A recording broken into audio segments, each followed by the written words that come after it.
और मेरे मुंह से आपने कभी सुना हो तो कि दिवाली घर पर करो 100% और होली तीर्थ में करो 100%। हाँ, तीर्थ की होली की महिमा है। गलत खाने पीने से बच जाएंगे, गलत व्यवहार से बच जाएंगे।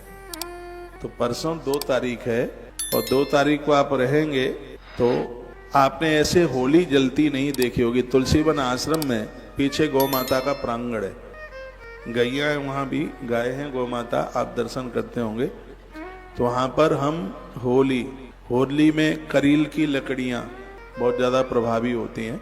होली की जो राख है ये घर को नकारात्मक ऊर्जा से बचा देती है।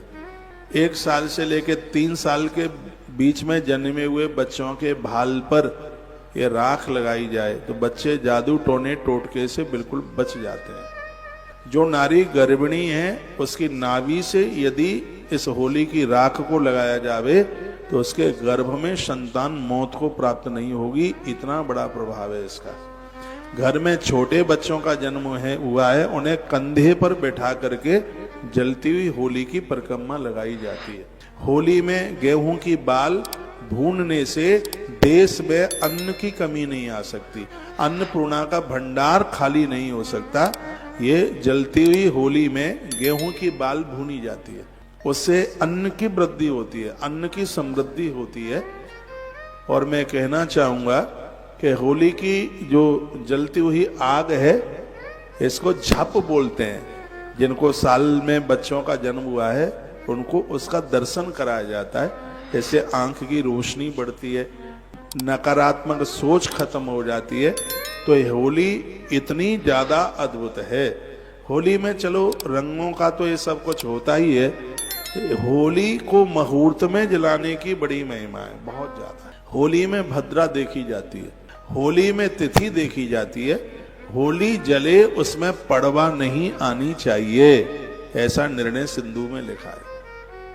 होली जले तो उसमें प्रतिपदा पड़वा नहीं होनी चाहिए।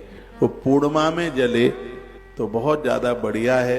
यदि नक्षत्र भी मिल जाए, होली के लिए नक्षत्र पूर्वा फाल्गुनी, जैसे श्रवण नक्षत्र चाहिए रक्षाबंधन के लिए, श्रवण नक्षत्र, जन्माष्टमी के लिए रोहिणी नक्षत्र चाहिए। उसी प्रकार से होली को नक्षत्र में देखा जाता है। लेकिन यदि नक्षत्र पड़वा में हो रहा है तो नक्षत्र छोड़ करके तिथि में ही होलिका दहन करना चाहिए। अब के बार पूरे देश में होली 2 तारीख को जलाई जाएगी। उसके लिए वीडियो प्रमाण के साथ मैंने भी डाला है। मैंने भी बोला है कि 2 ही तारीख को होली जलाएं, इसलिए क्योंकि एक तो प्रदोष काल में पूर्णिमा नहीं है 3 तारीख को, और होली के लिए प्रदोष काल बहुत ज्यादा विशेष माना जाता है। तो उस दिन वो होली में एक प्रदोष काल नहीं है, और दूसरा फिर संध्या के समय में उसमें पड़वा आ रही है, प्रतिपदा आ रही है। तो होली जलाने के लिए प्रतिपदा बिल्कुल ठीक नहीं है। तो अब आप ये सोचेंगे कि होली के दिन हम तो अपने घर नहीं पहुंच पाए, तो तुलसीवन आश्रम में होली जलेगी, हम और आप सब होंगे साक्षी रूप में, देखिए। और अगली बार फिर अपने घर में होली का पूजन कीजिए, जलाइए। दिन में चतुर्दशी है, इसलिए अब के बार होली का जो पूजन है वो रात्रि को ही होगा। 6:30 बजे से मुहूर्त आरंभ हो रहा है। तो उसमें पुआ बनाए जाते हैं, खीर बनाई जाती है, छोटे छोटे गुलगुले बनाए जाते हैं इसके पूजा में, टिक्की बनाई जाती है, बाजरा वगैरह की टिक्की गुड़ डाल करके, ये सब चीजें इसमें ये बनाई जाती हैं। इन चीजों के द्वारा पूजा होती है। होली के पूजन में हल्दी की जरूरत होती है, कुमकुम की जरूरत होती है। होलिका पूजन में छोटे छोटे बच्चों से भी होली का पूजन करवाया जाता है। पानी का लोटा होता है, पीतल का पात्र होता है जिसमें जल का छिड़काव किया जाता है।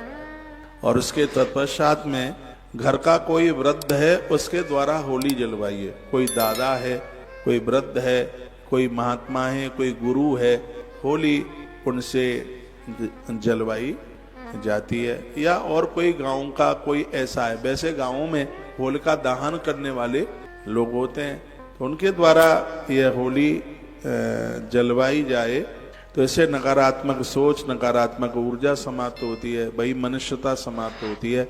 और सबसे बड़ी बात है कि होली जलाने से, होली का दर्शन करने से घर में बच्चों की उम्र बढ़ती है। प्रहलाद जी की कथा में यही तो सब देखा जाता है।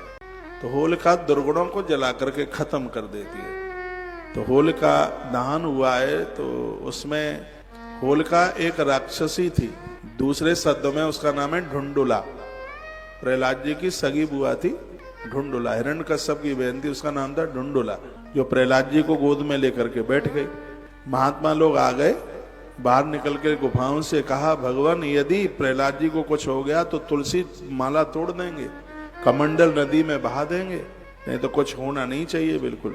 तो कहते हैं कि उस होलिका को वरदान मिला था, वो ब्रह्मा का वस्त्र उसे मिला था, जो उसे ओढ़ करके बैठ जाए तो आग में नहीं जलती थी। पवन देव ने कृपा कर दी, तो होलिका की देह से उड़ता हुआ वो वस्त्र है वो प्रहलाद जी की देह पर जाकर के लिपट गया, होलिका जल करके राख हो गई। कहते हैं जो होलिका दहन का दर्शन करता है, आग में जल के उसकी कभी मृत्यु नहीं हो सकती। नरसिंह पुराण बड़ा अद्भुत ग्रंथ है इसके लिए। मैंने कोरोना काल में बहुत सी मैंने आपको बात बताई, ध्यान रखना। इसमें करील की लकड़ी जलाना, उपले जलाना, इसमें बहुत ज्यादा उसमें शुभ माना गया। मैंने कुछ वीडियो भी डाली हैं, उसमें भी आप जरूर आप देख लीजिए।